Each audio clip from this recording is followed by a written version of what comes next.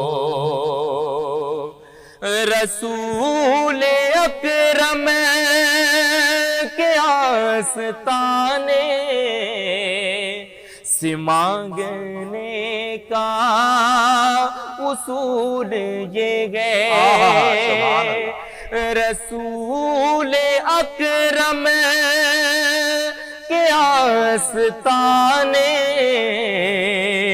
سے مانگنے کا اصول یہ ہے، درود لب پر سجا کے مانگو، درود لب پر سجا کے مانگو، حضور دیں گے ضرور دیں گے، حضور دیں گے ضرور دیں گے، تم اپنا دامن بچھا کے مانگو۔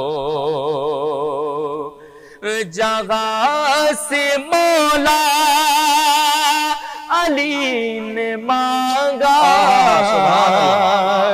جگہ سے ہے ایک ولی نے مانگا، انہی کی چوکھٹ پہ جا کے مانگو، انہی کی چوکھٹ پہ جا کے مانگو، حضور دیں گے ضرور دیں گے، حضور دیں گے ضرور دیں گے، تم اپنا دامن بچھا کے مانگو۔ اور کریم داتا رحیم آقا کے در پہ کوئی کمی نہیں ہے، کریم آقا رحیم داتا کے در پہ کوئی کمی نہیں ہے، گداؤ آنسو بہا کے مانگو، گداؤ آنسو بہا کے مانگو، حضور دیں گے ضرور دیں گے، حضور دیں گے ضرور دیں گے، تم اپنا دامن بچھا کے مانگو۔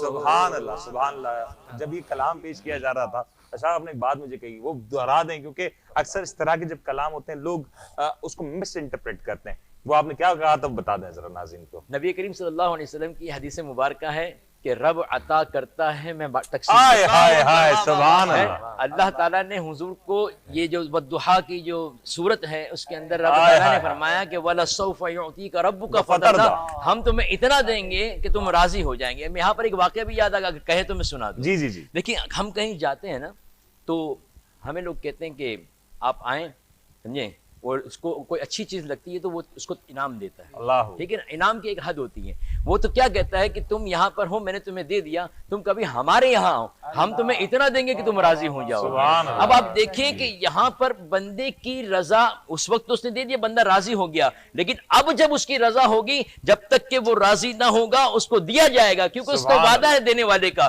کہ میں اس وقت تک دوں گا جب تک تم راضی نہ ہو جاؤ گے.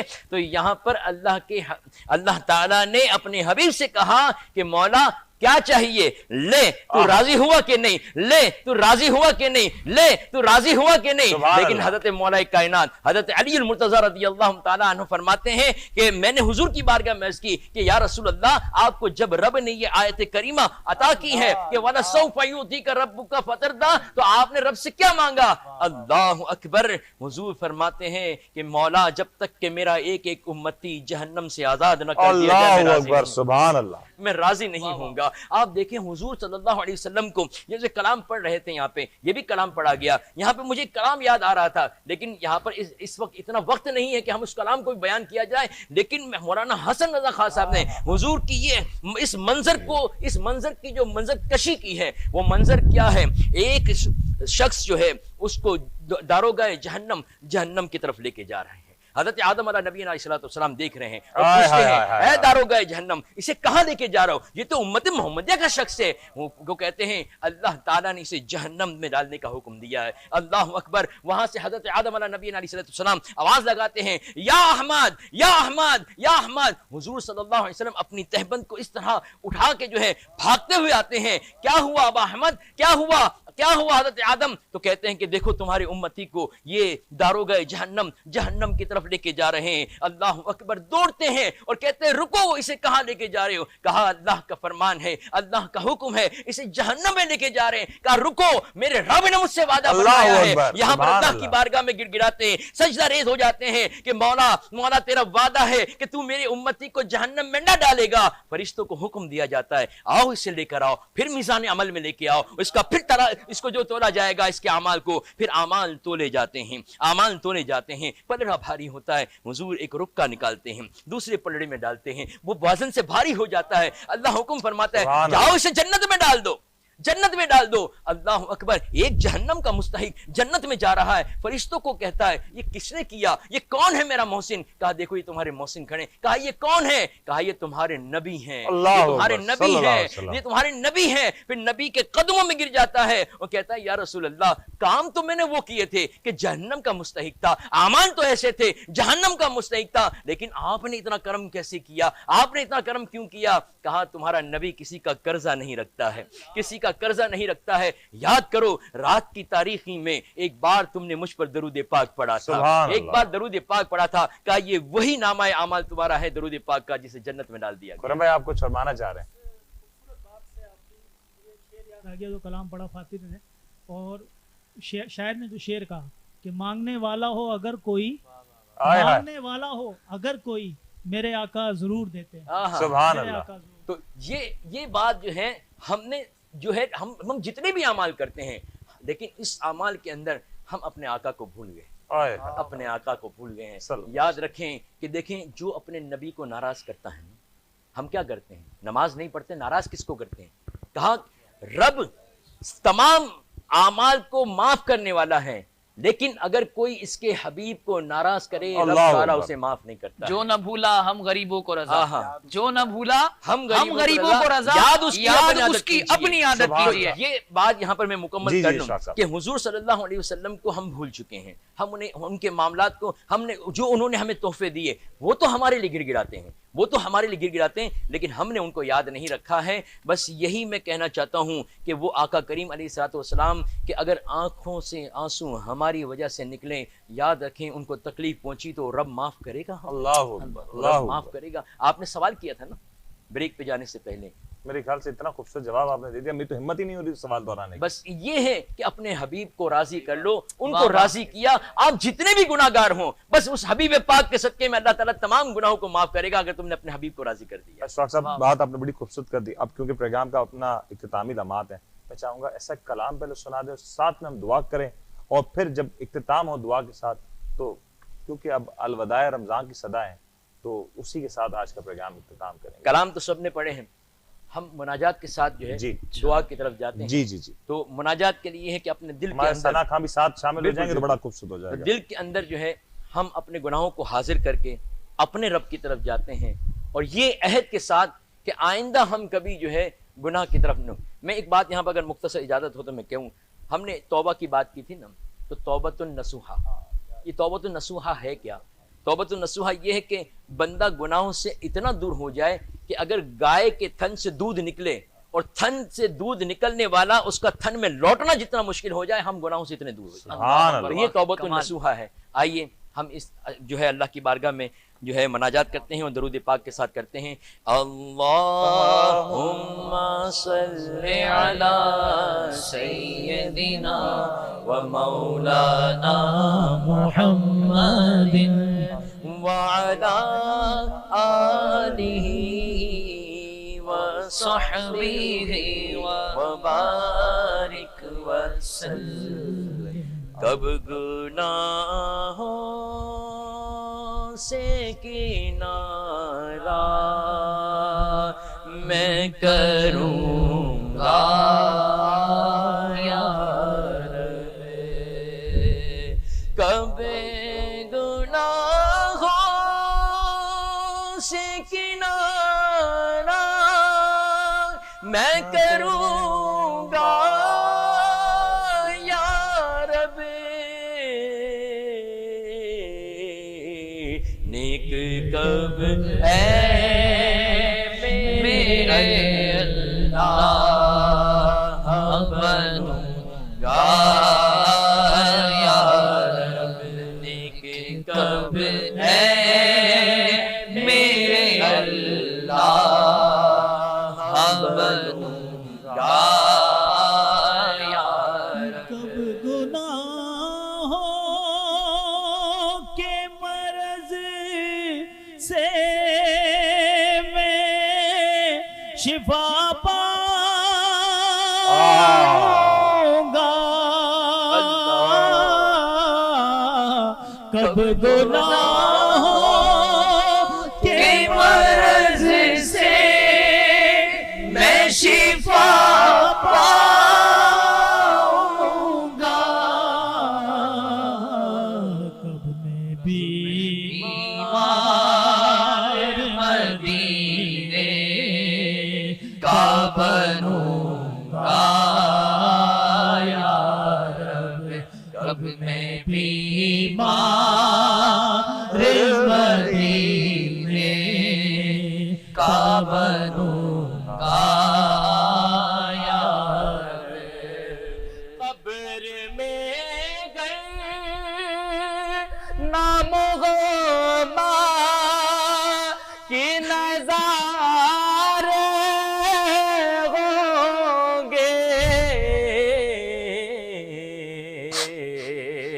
حشر تک کیسے میں پھر تنہا رہوں گا یا رب, حشر تک کیسے میں پھر تنہا رہوں گا یا رب. نزع کے وقت مجھے جلوہ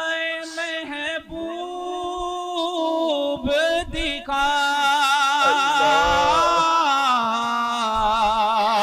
کہ دنیا میں ہر آفت سے بچانا مولا, عقبہ میں نہ کچھ رنج دکھانا مولا, کہ پہنچوں میں در پاک پیمبر کے حضور, پہنچوں میں در پاک پیمبر کے حضور, ایمان پہ اس وقت اٹھانا مولا, کہ نزع کے وقت مجھے جلوہ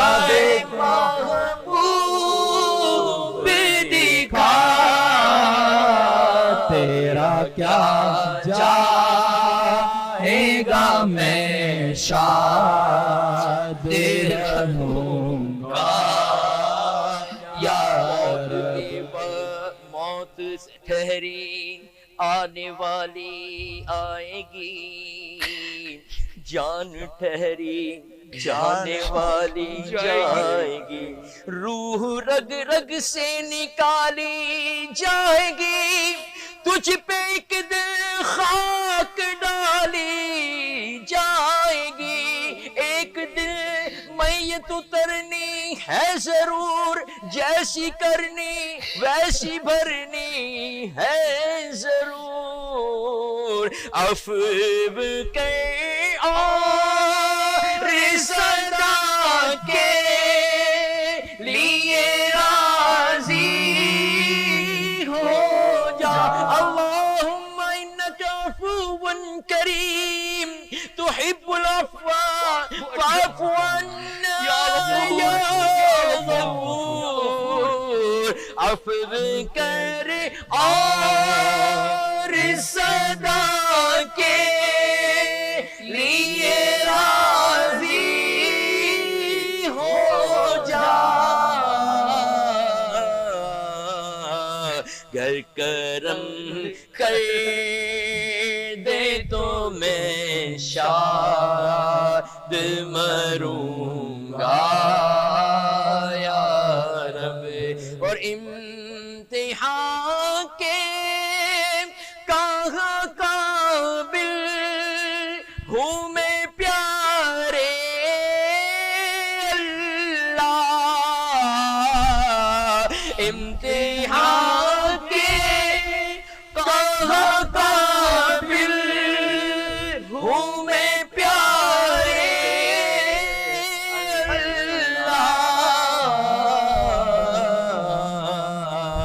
بے سبب بخش دے مولا، تیرا کیا چاہتا ہے، بے سبب یا اللہ بخش دے، ہم سب کو بخش دے یا اللہ، ناظرین کو بخش دے یا اللہ، جو جس وقت دعاؤں میں التجاؤں میں حاضر ہے یا اللہ سب کو بخش دے یا اللہ، بیمار بھی حاضر ہے یا اللہ، قرضدار بھی حاضر ہے یا اللہ، یہ گناہگار بندے گناہوں سے نتھڑے گندے کالے ہاتھ اٹھائے ہوئے یا اللہ سب کو بخش دے یا اللہ، مانگنے والی رات ہے، اس سے نہ مانگیں گے تو کس سے مانگیں گے یا اللہ بخش دے یا اللہ، یا اللہ بخش دے یا اللہ، تو اپنی رحمت سے نا امید نہیں فرمائے گا یا اللہ، ہم گناہگاروں کو بخش دے یا اللہ، ہم خطا کاروں کو بخش دے، اللہم انک عفو کریم تحب العفو فاعف عنا یا غفور، اللہم اجرنا من النار، اللہم اجرنا من النار، اللہم اجرنا من النار، یا مجیر یا مجیر یا مجیر، مالک کریم آج بنتا ہوں معزز جو کھلے حشر میں آئے،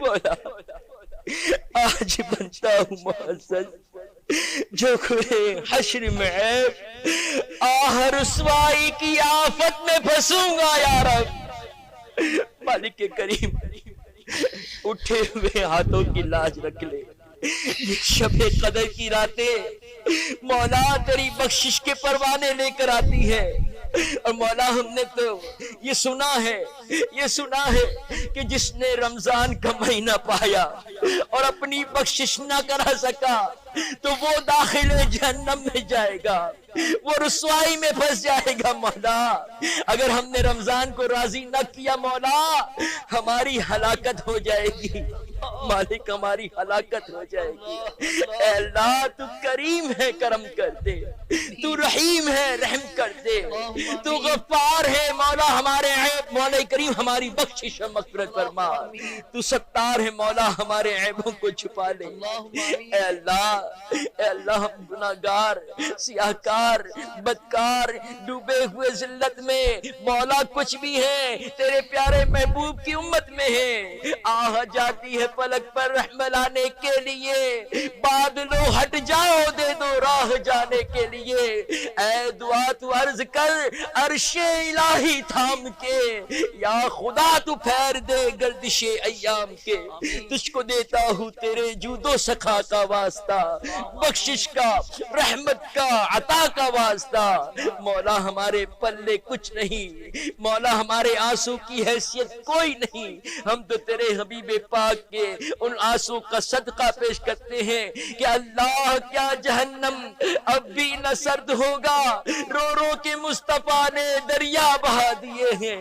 مالک کریم ہم تو گناہگار، تو نے اچھا بنایا، اچھا دل عطا کیا، اچھی روح عطا کی، اچھا باطن عطا کیا، مولا ہم نے اسے برباد کر دیا۔ اے اللہ اب تو ہم برباد ہو کر آگئے تیری بارگاہ میں، مولا سب کچھ چھوڑ کر آگئے تیری بارگاہ میں، تو نہ معاف کرے گا تو کون کرے گا، ہم تجھے نہ پکارے تو کسے پکارے، مولا تو ہمارا پالن ہار ہے، تو ہمارا رب ہے، ہم تجھی کو پوچھتے ہیں، ہم تیری ہی عبادت کرتے ہیں مولا، ہم تیری ہی عبادت کرتے ہیں مولا۔ اے اللہ اے اللہ اے اللہ ہم تیری بارگاہ میں دعا کرتے ہیں، جتنے ہاتھ اٹھے ہوئے سب پریشان ہاتھ مولا، آج کے اس پرفتن دور میں جہاں پر نہ انسان کا مال محفوظ ہے، نہ انسان کی جان محفوظ ہے، مولا کریم ہمیں پلٹنا ہے تیری طرف، لیکن مولا ہم تیری بارگاہ میں یہ دعا کرتے ہیں کہ جب بھی تیری طرف آئیں مولا کریم شاندار موت لے کر آئے، ایمان والی موت لے کر آئے، مولا کریم کلمے والی موت لے کر آئے، مولا ہمیں موت دے تو یہ امام حسین کا صدقہ سجدے کی حالت میں موت عطا فرما دے، مولا کریم ہم ہے تو ناکارہ لیکن مولا تیرے حبیب کے منگتے ہیں، تیرے حبیب کے دامن سے وابستہ ہیں، تیرے پیارے محبوب سے جڑے ہوئے ہیں، ان کی محبت میں گرفتار ہے مولا، لیکن مولا تو انہیں معاف کر دیتا ہے جو تیرے محبوب سے محبت کرتا ہے، مولا عمل کوئی نہیں ہے تیرے دکھانے کے قابل، نہ یہ منہ ہے تیرے بتانے کے قابل، مولا جو ہمارے پاس ہے کہ یہ محمد عربی کا نام ہے کہ یہ نام کوئی کام بگڑنے نہیں دیتا، بگڑے بھی بڑھاتا ہے یہ نام محمد، مولا اس نام محمد کا صدقہ ہمیں معاف کر دے، ہماری بخشش کر دے مولا، ہمیں معاف کر دے، ہماری بخشش کر دے، اللہم ربنا اغفر لنا ولاخواننا الذین سبقونا بالایمان ولا تجعل في قلوبنا غلا للذین آمنوا انك رؤوف رحیم، اللہم ربنا لا تزغ قلوبنا بعد اذ هديتنا وهب لنا من لدنك رحمة انك انت الوهاب، اللهم ارزقنا فانك خير الناصرين، اللهم ارزقنا فانك خير الرازقين، اللهم ارزقنا زيارة في مكة المكرمة، اللهم ارزقنا شهادة في سبيلك واجعل موتنا في بلد حبيبك صلى الله عليه وسلم، اللهم يا الله يا الله يا الله يا كريم يا حنان يا منان يا حي يا قيوم يا حي يا قيوم برحمتك استغيث، يا حنان يا منان يا شافي يا کافی یا باقی، مولا کریم سبھی کچھ تو ہے، ہم تیرے ہیں مولا، جب ہم تیرے ہیں تو ہمارا ہو جا مولا، تو ہمارا ہو جا، ہمیں اپنا بنا لے مولا، تو ہمارا ہو جا، ہمیں اپنا بنا لے، مالک کریم جو مولا دعاؤں کے لیے کہتے رہے، جنہوں نے پرچیوں کے ذریعے یہاں پر میسج کیا، مولا کریم ان سب کی مولا کریم دلی حاجات کو تو جانتا ہے، ان کی مرادوں کو تو جانتا ہے، مولا کریم ہمیں نہیں پتا کس کو کیا چاہیے، مولا جسے چاہیے تو بہتر جانتا ہے، ان کو عطا کر دے، مولا کریم بے روزگاروں کو اچھا رزق عطا فرما، بے اولادوں کو اچھی نیک اولاد عطا فرما، بے رشتہ کو مولا کریم غیب سے اچھے رشتے عطا فرما، مولا کریم ہمیں بڑوں کا ادب کی توفیق عطا فرما، ماں باپ کا خیال کرنے کی توفیق عطا فرما، چھوٹوں پر شفقت کرنے کی توفیق عطا فرما، مولا کریم کسی کا مال کسی نے غضب کیا ہو مولا ضرور وہ پھنس جائے گا، مولا اسے توفیق بھی عطا فرما کہ وہ مال لوٹا دے، جو ماں باپ سے ناراض ہو کر بیٹھا ہے مولا وہ ہلاکت میں جائے گا، مولا اسے توفیق عطا فرما، اپنے ماں باپ کو منا لے، مولا کریم تیری بارگاہ میں مولا کریم جن باتوں کا ذکر ہم نے سنا کہ وہ ان پر جو ہے ان کی مغفرت نہیں ہوگی، وہ نہیں بخشے جائیں گے، ان چیزوں چیزوں کی وجہ سے مولا کریم ان سب چیزوں والوں کو مولا ان سے نجات عطا فرما دے، ان کو توبہ کی توفیق عطا فرما دے، ان کو پلٹا دے مولا ان کو پلٹا دے مولا۔ تو 70 ماہوں سے زیادہ پیار کرنے والا، سبب کو تو پیدا کرنے والا، اسباب مہیا تو کرنے والا، ہم تو تیری بارگاہ میں دعا کرتے مولا ان لوگوں کو بھی جو ایمان والے ہیں، جن کے دل میں ذرہ برابر ایمان کا ایک قطرہ، ایک ذرے سے کم بھی اگر ایمان ہے، مولا اسے توفیق دے کہ وہ پلٹ جائے، اسے توفیق دے کہ پلٹ جائے۔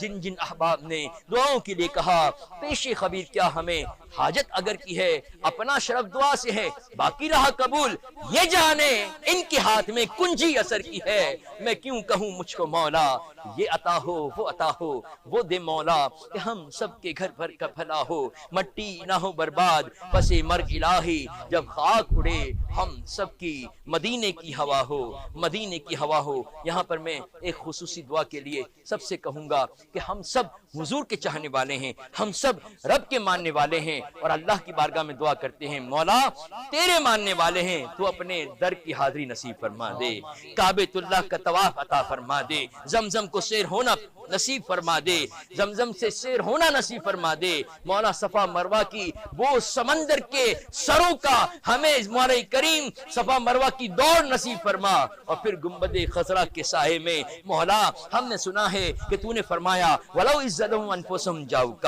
جب اے حبیب یہ تمہارے امتی تمہارے لوگ جب اپنی جانوں پر ظلم کر بیٹھے تو اے حبیب ان سے کہو کہ میرے پاس ڈائریکٹ نہ آئیں بلکہ تیری بارگاہ میں آئیں، اور تیری بارگاہ میں آنے کے بعد وہ مجھ سے استغفار چاہیں اور پھر تم ان کی سفارش کر دو تو تمہارا رب انہیں جو ہے بخشنے والا ہوگا، تمہارے رب کو وہ بخشنے والا پائیں گے۔ تو مولا ہم تو یہاں سے بھی اگر اپنے پیارے آقا کو پکاریں اور ان کا وسیلہ تیری بارگاہ میں پیش کریں تو مولا ہمیں یہ یقین ہے کہ ہمارے آقا ہماری سفارش ضرور کریں گے، لیکن ہم مولا یہ خواہش کرتے ہیں کہ ہم حضور کی بارگاہ میں جائیں، آنسو بہائیں اور ان سے عرض کریں یا رسول اللہ ہم نے آپ کو بڑا تنگ کیا ہے، ہم نے آپ کی آنکھوں سے آنسو بہانے کی ایسی ہم نے ناپاکیاں کی ہے کہ آپ کی آنکھوں سے آنسو بہتے ہمارے لیے، لیکن پھر بھی یا رسول اللہ آپ کے مجرم آپ کے پاس کھڑے ہو کر آپ کے رب سے مغفرت طلب کرتے ہیں، ہماری سفارش کر دیجئے، ہماری سفارش کر دیجئے، ہماری سفارش کر دیجئے، پیش کریں۔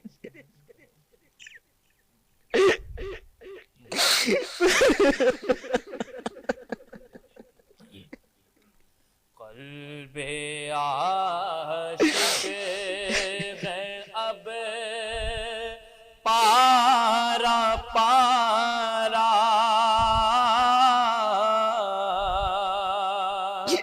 الوداع الوداع ماہ رمضان، الوداع الوداع ماہ رمضان، الوداع الوداع ماہ رمضان، الفت ہجر و فرقت نے مارا، الوداع الوداع ماہ رمضان، تیرے آنے سے دل خوش ہوا تھا اور ذوق عبادت بڑھا تھا، تیرے آنے سے دل خوش ہوا تھا اور ذوق عبادت بڑھا تھا، اب دل پہ ہے غم کا غلبہ، اب دل پہ ہے غم کا غلبہ، الوداع